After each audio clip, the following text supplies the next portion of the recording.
ഏറ്റവും പ്രധാനപ്പെട്ട ഒരു കാര്യത്തെ കുറിച്ചാണ് പറയുന്നത്. കാരണം എന്താണെന്ന് വെച്ചാല് പണമില്ല ഒന്ന്.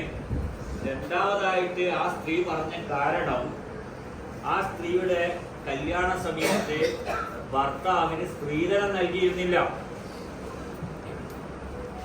ഭർത്താവിന് സ്ത്രീധനം നൽകാത്തതിന്റെ പേരില് ഭർത്താവിന്റെ വീട്ടുകാര് എന്നെ പരിഗണിക്കുന്നില്ല, ഭർത്താവും എന്നെ പരിഗണിക്കുന്നില്ല എന്നാണ് ആ സ്ത്രീ ഇന്ന് രാവിലെ എനിക്ക് മെസ്സേജ് അയച്ചത്. എത്രമാത്രം ദുരന്തമാണ് നമ്മുടെയൊക്കെ ജീവിതം എന്ന് നമ്മളൊന്ന് പഠിക്കേണ്ടതുണ്ട്. നിങ്ങൾ ആദ്യം ആലോചിക്കേണ്ടത്, പ്രത്യേകിച്ചിട്ട് നമ്മുടെ മുസ്ലിം വിഭാഗത്തിൽപ്പെട്ട ആളുകൾ മനസ്സിലാക്കേണ്ട ഏറ്റവും പ്രധാനപ്പെട്ട ഒരു കാര്യത്തെ കുറിച്ചാണ് പറയുന്നത്. പരിശുദ്ധ ഖുർആനില് വിവാഹത്തെ കുറിച്ച് പറയുന്ന ഒരു ഭാഗമുണ്ട്. അള്ളാഹ് പറയുന്ന ഒരു ഭാഗത്തില് പുരുഷന്മാരോടാണ് അള്ളാഹ് കാര്യം പറയുന്നത്. പുരുഷന്മാരെ കേൾക്കാൻ വേണ്ടിയിട്ട് ഒരു കാര്യം പറയുന്നത് എന്താണ്? നിനക്ക് ഒരു സ്ത്രീയെ വിവാഹം ചെയ്യണമെങ്കിൽ, അതായത് കല്യാണം കഴിക്കണമെങ്കിൽ, അവൾക്ക് അവളുടെ വിവാഹ മൂല്യം നൽകുക. അതായത് എപ്രകാരം? ആ പെണ്ണ് പറയുന്നത് പ്രകാരം കൊടുക്കണം എന്നാ പറഞ്ഞത്. അതായത് ഒരു പെണ്ണിനെ കല്യാണം കഴിക്കാൻ നമ്മൾ ആരെങ്കിലും ആഗ്രഹിക്കുകയാണെങ്കിൽ, പുരുഷന്മാരെ ആഗ്രഹിക്കുകയാണെങ്കിൽ, ആ പെണ്ണിനോട് ചോദിക്കണം നിനക്ക് എന്താണ് വേണ്ടത് എന്ന്. ആ പെണ്ണ് പറയും എനിക്ക് ഇതൊക്കെ വേണം അല്ലെങ്കിൽ ഇത്ര വേണം എന്ന് പറഞ്ഞു കഴിഞ്ഞാൽ അത് നീ നൽകണം. അത് നൽകിയിട്ട് വേണം നീ അവളെ കല്യാണം കഴിക്കാൻ. എന്നിട്ട് ഒന്നുകൂടെ പറയാണ്, നീ നൽകിയതിൽ നിന്ന് സ്വമനസാരെ, സ്വന്തം മനസ്സിനാൽ അവൾ വല്ലതും വിട്ടു തന്നാൽ അത് നീ സുഖമായി സന്തോഷമായി ഭക്ഷിച്ചോ എന്ന്. ഇതാണ് ഖുർആൻ പറഞ്ഞത്, അള്ളാഹ് പറഞ്ഞത്. നിങ്ങളൊക്കെ ഇതന്നെയാണോ ചെയ്യുന്നത്? ആലോചിക്കണം നിങ്ങള്, ഇതൊക്കെയാണോ നമ്മളൊക്കെ ചെയ്യുന്നത് എന്ന് സ്വയം ഒരു ആത്മപരിശോധന നടത്തുന്നത് നന്നായിരിക്കും. ഇന്ന് കല്യാണത്തിന്റെ പേരിൽ നടക്കുന്ന ദൂർത്ത് നിങ്ങൾ കണ്ടിട്ടുണ്ടാവുമല്ലോ. സോഷ്യൽ മീഡിയയിലൊക്കെ കല്യാണത്തിന്റെ പേരിൽ പേക്കൂത്ത് നടത്തുന്ന ഒരു ജനവിഭാഗമായിട്ട് ഇസ്ലാമിക സമൂഹം മാറിയിരിക്കുന്നു. ദുരന്തം, ഇതാണ് ദുരന്തം എന്ന് പറയുന്നത്. ഇതിനെതിരെ പറയാൻ ഇവിടെ ആർക്കും സാധ്യമല്ല, ആരും പറയുന്നുമില്ല. പറഞ്ഞാൽ എന്താ സംഭവിക്കുക? പള്ളിയിൽ നിൽക്കുന്നവനാണല്ലോ ഇത് പറയേണ്ടത്. ആ പള്ളിയിലെ ഇമാമായിരിക്കുമല്ലോ, ഖത്തീബായിരിക്കുമല്ലോ, ഖാദി ആയിരിക്കുമല്ലോ. അയാൾ പറഞ്ഞാൽ എന്താ സംഭവിക്കുക? അയാൾക്ക് പിന്നെ ജോലി ഉണ്ടാവില്ല, നിങ്ങൾ അയാളെ പിരിച്ചുവിടും. നിങ്ങൾ ആലോചിക്കേണ്ടത്, ഇങ്ങനെ ഒരു പണം വാങ്ങിക്കൊണ്ടുള്ള ഒരു വിവാഹം ഒരു മഹല്ല് നടക്കുമ്പോ അവിടെ അതിന് നേതൃത്വം നൽകിയ ഒരാളുണ്ടാവുമല്ലോ. ആ പള്ളിയിലെ ഉസ്താദ്, ഇമാമ്, ഖത്തീബ്, ഖാദി എന്നൊക്കെ പറയുന്ന ഒരാളുണ്ടാവുമല്ലോ. അയാൾ അതിന് നേതൃത്വം നൽകണം. അതിന് നേതൃത്വം നൽകാൻ മാത്രമേ അവിടെ ഒരു വിവാഹം നടക്കൂ. നമ്മൾ ആലോചിക്കേണ്ടത്, പടച്ചോൻ പാടില്ല എന്ന് പറയുന്ന ഒരു കാര്യത്തിന് കൂട്ടുനിൽക്കുകയാണ് അയാൾ ചെയ്തിട്ടുള്ളത്, ആ ഇമാമ് ചെയ്തിട്ടുള്ളത്.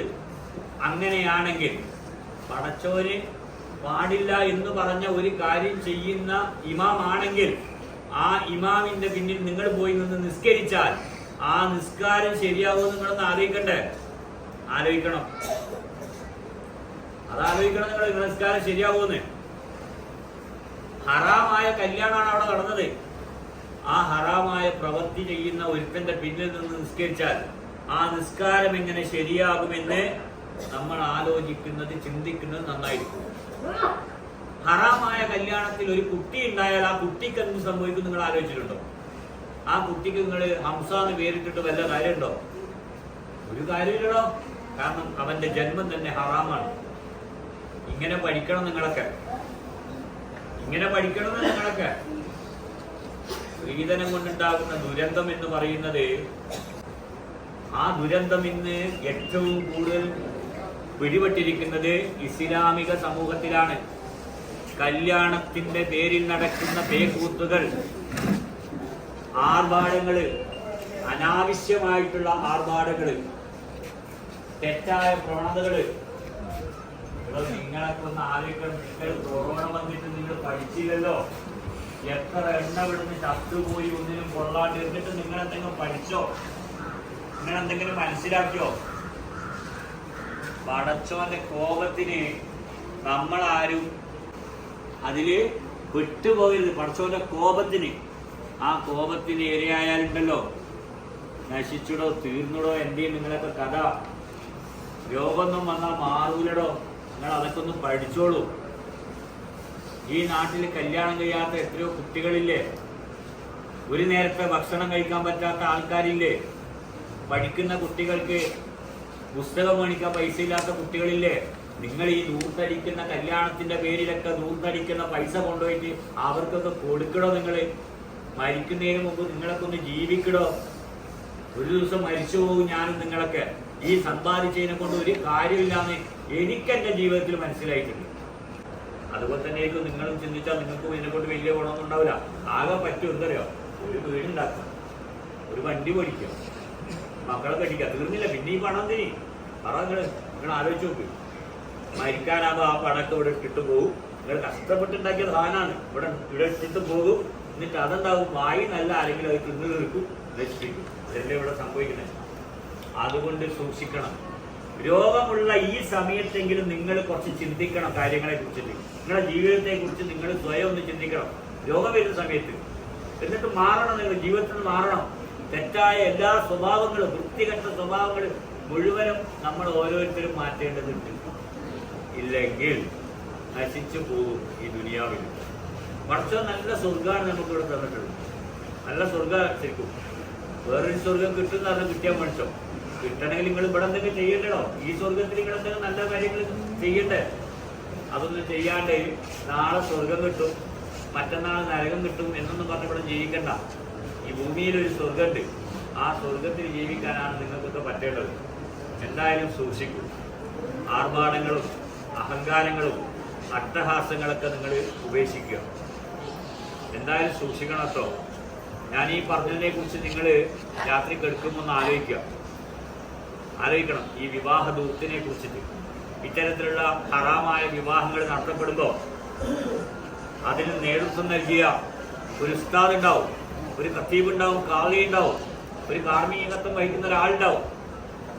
അവര് നമ്മുടെ ഇമാമാണെങ്കിൽ ആ ഇമാമിന്റെ പിന്നിൽ നിന്ന് നിസ്കരിച്ചു കഴിഞ്ഞാൽ ആ നിസ്കാരം ശരിയാകുമോ എന്ന് നിങ്ങളൊന്ന് ഒരു ആത്മപരിശോധന നടത്തുന്നത് നന്നായിരിക്കും.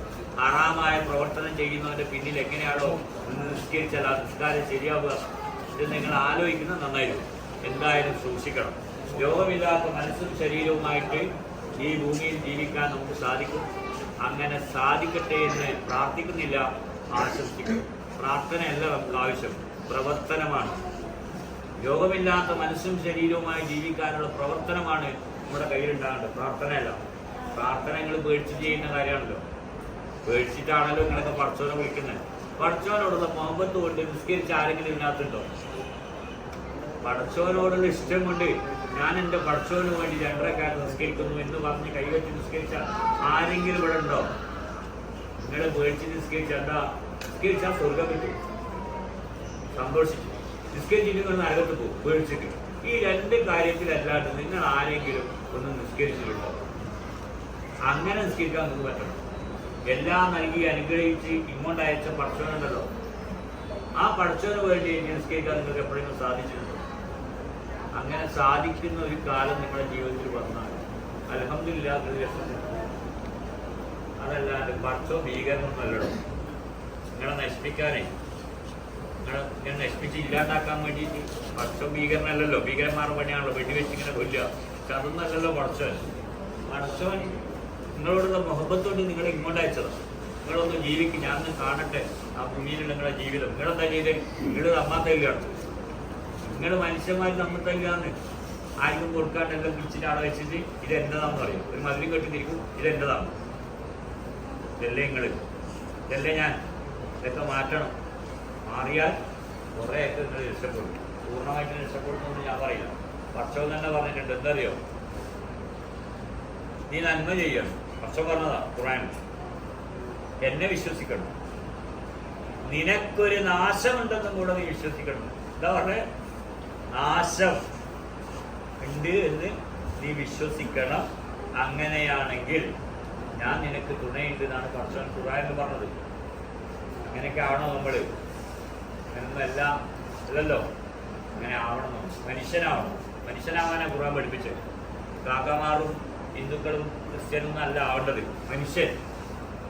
പടച്ചവൻ നമ്മളോട് പറഞ്ഞിരിക്കുന്നത് നീ മനുഷ്യനാവണം. മനുഷ്യരാകാൻ നിങ്ങൾക്കൊക്കെ പറ്റുമോ? നിങ്ങൾ മനുഷ്യനല്ലാണ്ടായി മാറിയോ? ഒരാത്മപരിശോധന സ്വയം നിങ്ങൾ നടത്തിക്കൊണ്ട് എന്തായാലും സൂക്ഷിക്കും. രോഗമില്ലാത്ത മനസ്സും ശരീരമാണ് നമുക്ക് ആവശ്യം. അതിനുവേണ്ടി എല്ലാവരും പ്രവർത്തിക്കും.